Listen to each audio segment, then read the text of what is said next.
So welcome all to our information session about this new program here at Mariandale called Heart-Centered Spirituality, Embodied Presence in Action.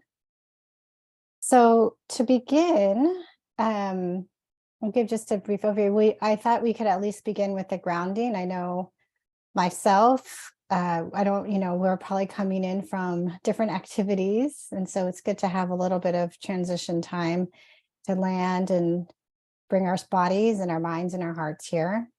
Then we'll move into introductions.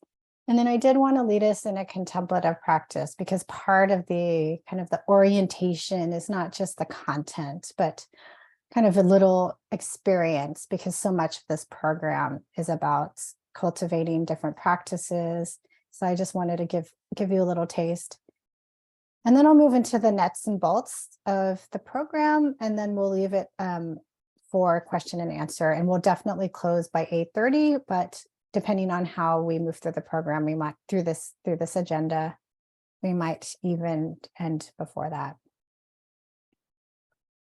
So to begin, I'll invite you just to take a moment and turn inward. And if you want to turn off your camera for a moment, you can do that if that is helpful, or you can also just close your eyes. And I just invite you to connect with your intention for being here. And perhaps bringing the attention to the heart space, even bringing your hand to your heart. And taking a few deep breaths.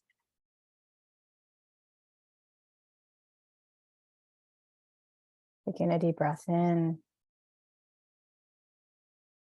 and a deep breath out. And a deep breath in and a deep breath out.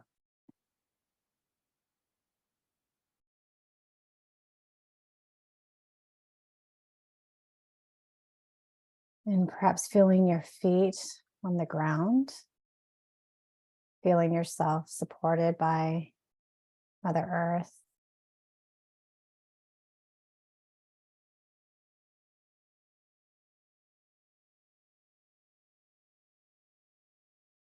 And again, bringing the attention back to the heart space.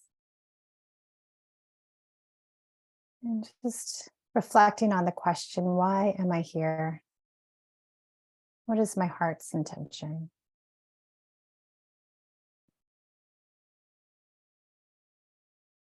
Knowing there's no right or wrong answer.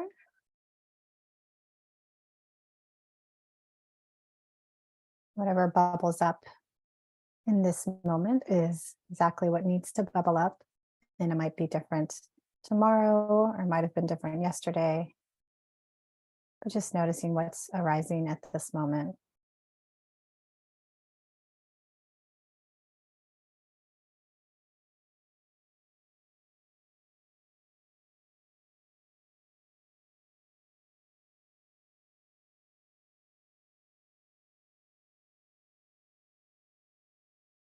And just noticing how you feel now, as perhaps you felt 3 minutes ago. Bringing that hand down if it's on your heart. And then slowly and gently, whenever you're ready, coming back into our shared space.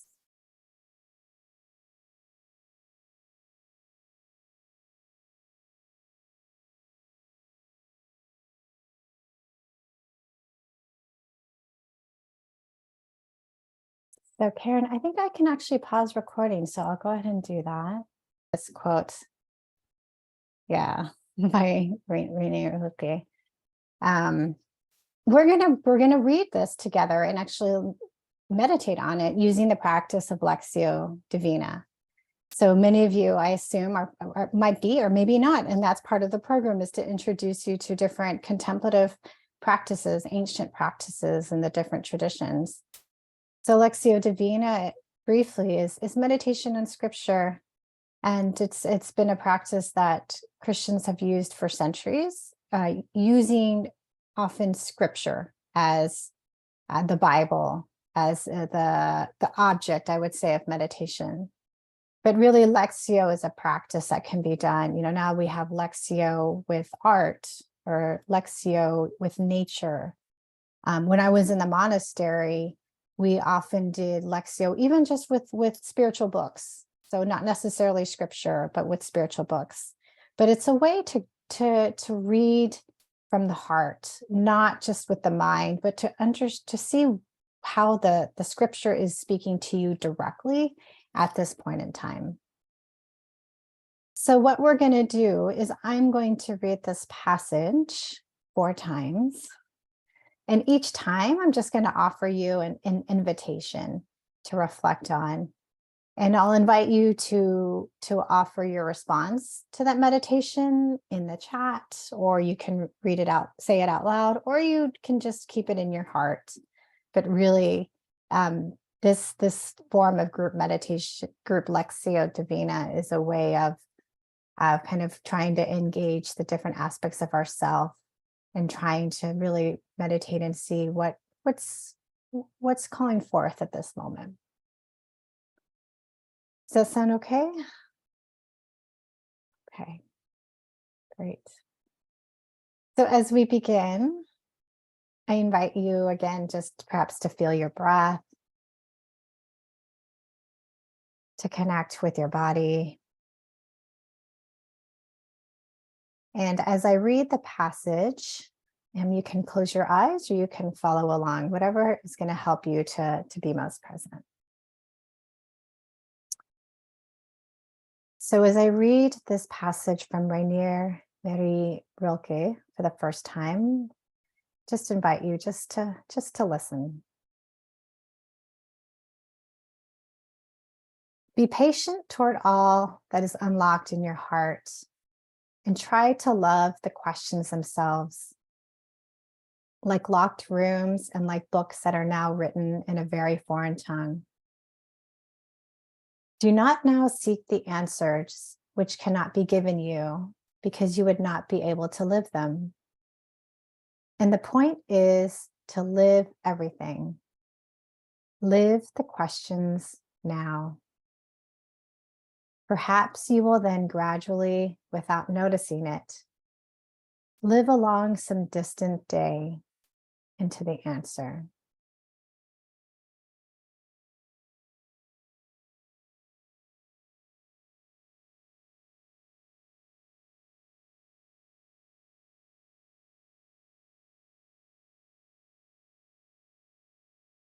So I'm going to read the passage a second time. And this time I invite you to notice if there's a word or a phrase that touches you. And after a moment of silence, what I'm going to do is actually invite you just to put that word or phrase in the chat.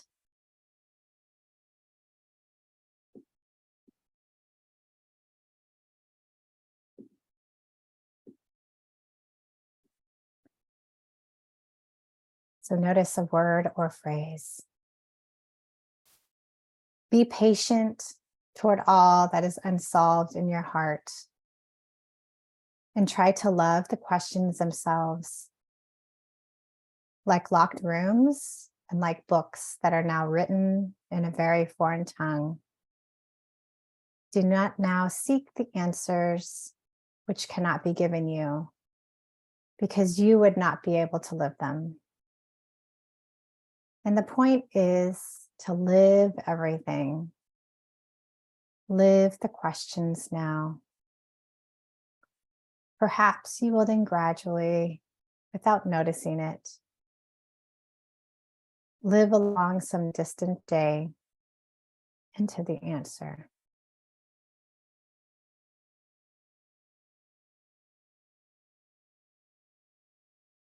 So noticing if there's a word or phrase that speaks to you. And if you like, you can put it in the chat.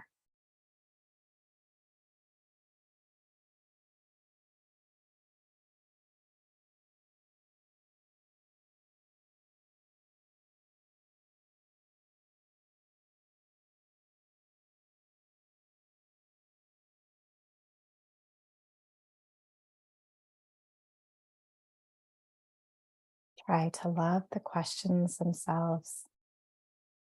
Be patient. Live everything. Try to love like locked rooms.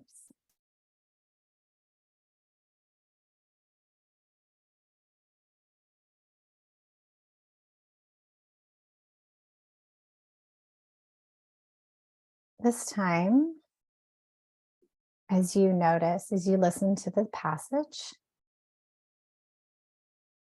see if there's a feeling that arises. And after I read the passage, you can also drop the feeling or emotion that arises, if you like, into the chat.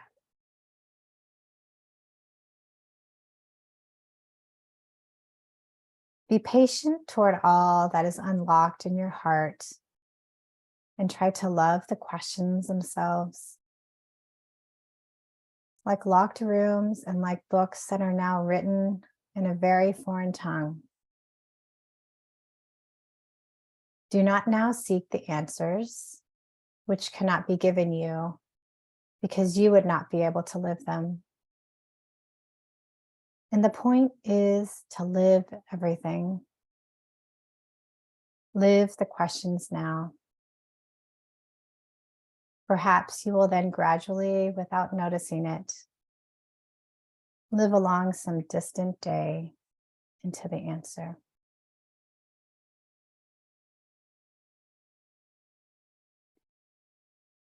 So noticing if there's a feeling that arises.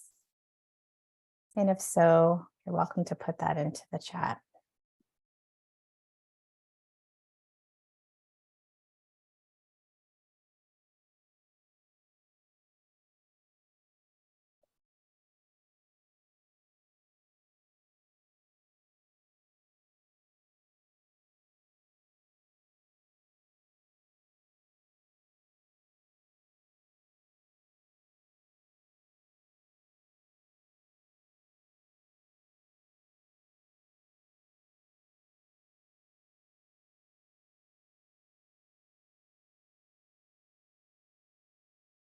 Spaciousness, be patient, impatience, being at peace with ambiguity,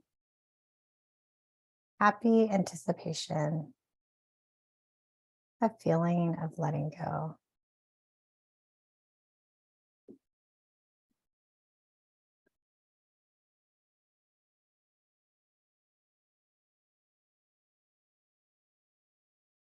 Now, as we listen to the passage a fourth and final time, just notice if there's an invitation that arises.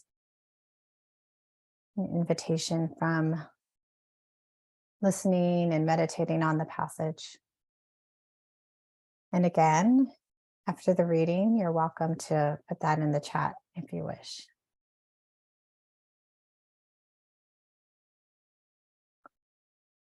Be patient toward all that is unsolved in your heart. And try to love the questions themselves, like locked rooms and like books that are now written in a very foreign tongue.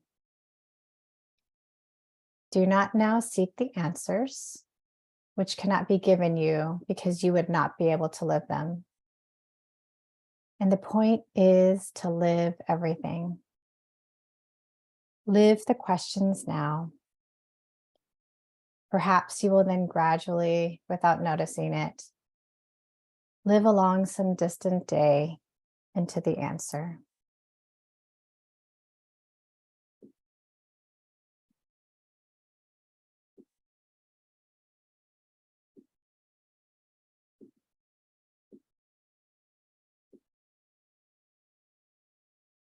So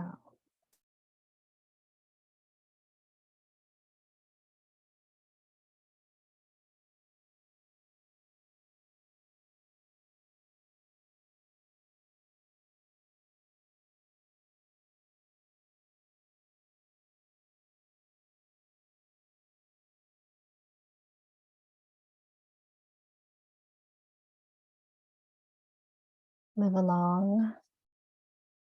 Trust the process with patience, perhaps. Invitation to name the questions, to be comfortable with unknowing, and continue.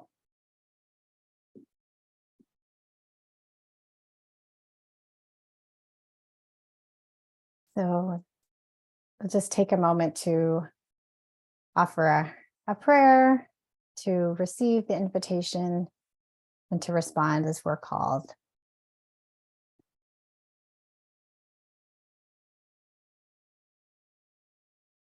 Thank you for participating in this brief Lectio. So we'll have a chance to debrief it later on, but I'm aware that some of us have to leave at 8. So I think what we'll do is go on. So you can take a deep breath to release this. And we can move on. So I'll now move into kind of more the details of the program and make sure that we have time for questions before 8. So as you may have read, really the goal of this program of heart-centered spirituality is to cultivate the sense of awakened presence in daily life and to bring forth compassionate action in our world. As I mentioned earlier, we believe that so many of the spiritual and religious traditions offer tools and practices and pathways to cultivate compassion, to cultivate a sense of oneness. And we know that in community, it's possible to cultivate, to train the heart, to rein the, as one of my meditation teacher talks about, like training the heart and harnessing the mind. And so through different modalities, we hope to awaken this presence. And there's 4 qualities that we're particularly interested in developing, which we are naming as qualities of the heart. So one is wisdom, this ability to see things as they are, the ability to know what is right action, the ability to be present to, I would say, difficult and challenging emotions and thoughts with mindfulness, with kindness. And our understanding is that we all have this deep wisdom within us. And so often what the practice is trying to kind of access that which is already within us and to work through whatever it is that keeps the conditioning, is often conditioning that keeps us from tapping into this wisdom within us. And so this can happen through meditation practices, through practicing with inquiry, and by drawing from the different wisdom traditions, Christianity, Judaism, Islam, looking at, again, like I mentioned, Jungian psychology, but there's a lot of different wisdom traditions that we can draw from and learn from. The second quality that we'll be cultivating is compassion. This capacity to be with the suffering within ourselves and of others, and the desire to respond to it. So this means moving beyond ourselves and allowing the heart to break open, and allowing the heart to having the capacity to be with pain in a way that doesn't cause harm to ourselves. And again, cultivating compassion is something that is possible. I think about in the Buddhist tradition, there's something called the 4 divine abodes, and one of them is compassion, knowing that we have this capacity of our hearts to cultivate this, and compassion is something found within all the different traditions. The third quality of the heart is embodiment. So many of us are often, like when we think about spiritual practice, or at least the Christianity that I grew up with, was so much above the neck. And so we believe in so much of the wisdom of the body. So what can we learn by being with the senses? What can we learn by moving the body in intentional and contemplative ways? How can we engage with our environment in a way that's mindful and that's healthy? So we'll be bringing in different embodiment practices, and that would also include creative practices using art, again, kind of using the different aspects of ourselves. And then the fourth quality of the heart is radical inclusivity, is bringing awareness of what we're shutting out and what we are inviting to kind of cultivating what we call the beloved community, as Martin Luther King used to say.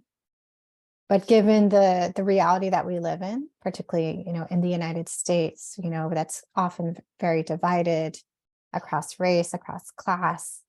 And really to cultivate the quality of the heart is to allow all of that to be present, all people, regardless, and all parts of ourselves, which often we want to exclude.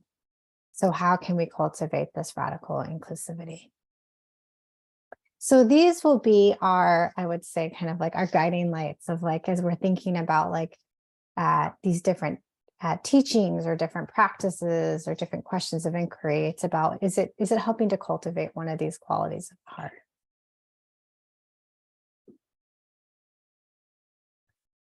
So on a practical level, the intentions for the program are the following. One is that participants will be cultivating a daily meditation practice. So I know many of you mentioned you already have a meditation practice. And I think one of the benefits, as you all mentioned, is knowing that you're part of a wider community that has this commitment can somehow help kind of be a container to encourage you and motivate you to do the practice, knowing that, oh, like everybody else is doing this maybe in the morning, and we'll be offering, if you don't have a practice, we'll be sharing different practices you can try out, whether it's mindfulness or centering prayer, that we'll be offering different ones, so that with the hope that we know that having a daily meditation practice is so critical in the spiritual path, like having that consistency. So we'll be focusing on that and encouraging and supporting everybody in that. The other is reading and processing the teachings of significant leaders across the different religious traditions. As I mentioned, between the three of us co-teachers, we bring a background of like from Christian mysticism, Sufism, Buddhism, Jungian and depth psychology, drawing from kind of ecological spirituality. So we'll be bringing in these different traditions to see what they have to say to us today. The third is to understand the various trends that inform the present moment. So because we want this to be embodied and we don't want this to be some kind of just some, self-centered spiritual journey, but we want to kind of acknowledge, like, where are we at in this present moment, whether it's where are we at in this evolutionary moment, even like the socio-political moment, and looking at different spiritual traditions and kind of just breaking open kind of where are we in this historical moment and how might that inform how we show up. The fourth is to experience a variety of body practices. So as I mentioned, so that could look like Qigong, there's different somatic practices that both Liz and I bring in, even perhaps dancing.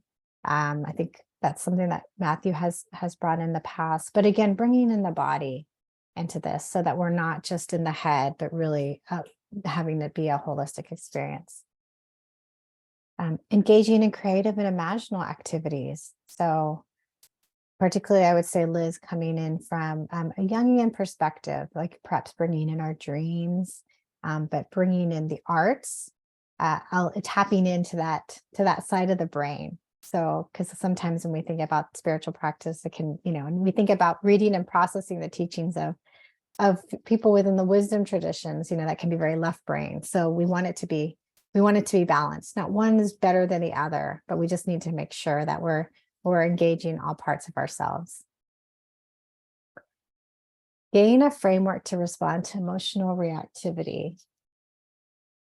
So we named this because we feel like there's so much, it's particularly in our world where we're overstimulated. There's so much input that to kind of be open and present and spacious, we need to learn how we can respond instead of react. And so we'll be exploring this a framework of how can we be with the many inputs, the kind of all of the things that are coming at us, and again some of the emotional challenges that we have, with a sense of spaciousness, meeting it with kindness, so that we can respond in a way that's wise and drawing upon those different qualities of the heart. The next one is around discernment. We felt that discernment, knowing what is right action, because we want this to be an embodied spirituality, so that it's not something that we're just sitting on the cushion, but that sitting on the cushion might lead us into some kind of right action. So the skills of discernment, of knowing where are we called, when are we called to act, we'll be exploring that, so that it's both, we're looking at both sides of the contemplation and the action. And then the last piece is about integrating these practices into a rhythm of life. So some of you mentioned about wanting to kind of always have, or to have top of mind kind of spiritual practices or spiritual mindset throughout the day. So developing a rhythm of life is a way to help hold that intention and to name different practices and to kind of integrate it into a way that works for you, so that you're living in a way that is kind of tapping into your deepest self. So to do this, we have different components for the program. And the first part, these are all in person. So, and it goes from April to November. I realize the dates are later on, but so we have two kind of bookends, which are 2 4-day retreats in person at Mariandale. And we thought it was important to kind of meet in person, and for that period of time, in order to kind of go deep into the different practices, to go deep into silence and into building community. And then after that, there will be 1-day retreat. So we will be meeting on Saturday at Mariandale. If you want to come and spend overnight at Friday to Saturday, that's an option. So we'll have a full day retreat to begin with in April, and then we'll meet, I guess, and I think in May and June, and then in July, I'll have to look at the dates again. We'll meet for a 3-day retreat, and then we'll meet again for 1 day, another day, and then we'll close with a 4-day retreat. And then in between, we will be setting up small groups that will be self-facilitated for participants to meet, just to check in, and these will be online, to check in on the different practices. And again, it's more just like a touchstone, because we will be meeting already once a month, but just sometime in between, just to kind of keep the thread going, to have some kind of I don't even want to say accountability, but I would say more inspiration or motivation, but having that touchstone in between the in-person times. During the month, we'll be giving you some reading and then some audio or video assignments, and we'll have a space where we can reflect on those and respond to our own reflection, to each other's reflections. So you'll have some content to be with in between the in-person sessions. And then we ask, and we'll be encouraging, as I mentioned before, a daily silent practice. And then I say commitment to a monthly practice. So related to whatever theme we have for the month, where there's a reading, there will also be a practice where we'll invite you to test out. And it could be something like exploring your relationship with nature, or just something different, but that would kind of invite you to kind of try something new, but to do that for the month. And then the last piece is the creation of a harvest project. So this is a integrative project, and it can look, we haven't worked out the details, but the idea is really it could be anything to help you integrate your learnings throughout the months. So that could be a poem, it could be a collage, it could be a service project. I mean, we will give you some ideas, but really it's an opportunity to reflect on what you've learned and then to kind of have it embodied in some form.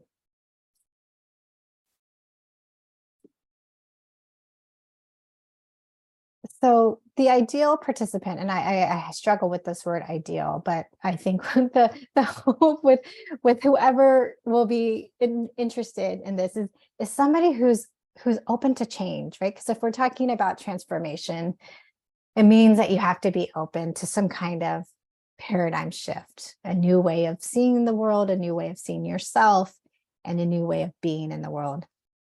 And we know, and I'll skip to the third one, that can be uncomfortable and there might be resistance, and that's fine. And that's part of the process. But if you're willing to be with the discomfort, but still have some kind of openness, knowing that at the service of transformation can be discomfort.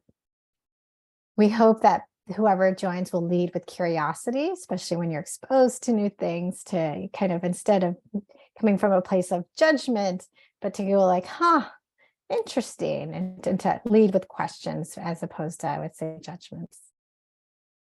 And then the fourth is just to be committed to participate in the different components of the program. And really, we say that because to get the most out of this program, you can't just show up during the in-person. It's really about really committing to all the different aspects to bring it into your daily life. So this is really the best way to benefit from the program. So here are the dates that we have so far. Goes from April to November. And as I mentioned, we start off with kind of the sessions, the bookmark, and then the 3-day retreat in between. And I think I have an extra day long in here, so I have to kind of adjust this. I think we added a day long, so we could end in November. Okay, so the other slide was. So I think it is right. Great. So it's correct on the website. Let me go back. So this is on the website, but the program fee will be $2,800, and it will cover all the costs, accommodations, food, and teachings. And if you do apply early, then there is a discount. And the final, but after December 1st, the program fee will be the full cost of $2,800. And then the final application deadline is February 1st. And we will be accepting applications on a rolling basis. And there is a $50 application fee that will be applied to your program fee if you're accepted. So I will stop there, shut my screen.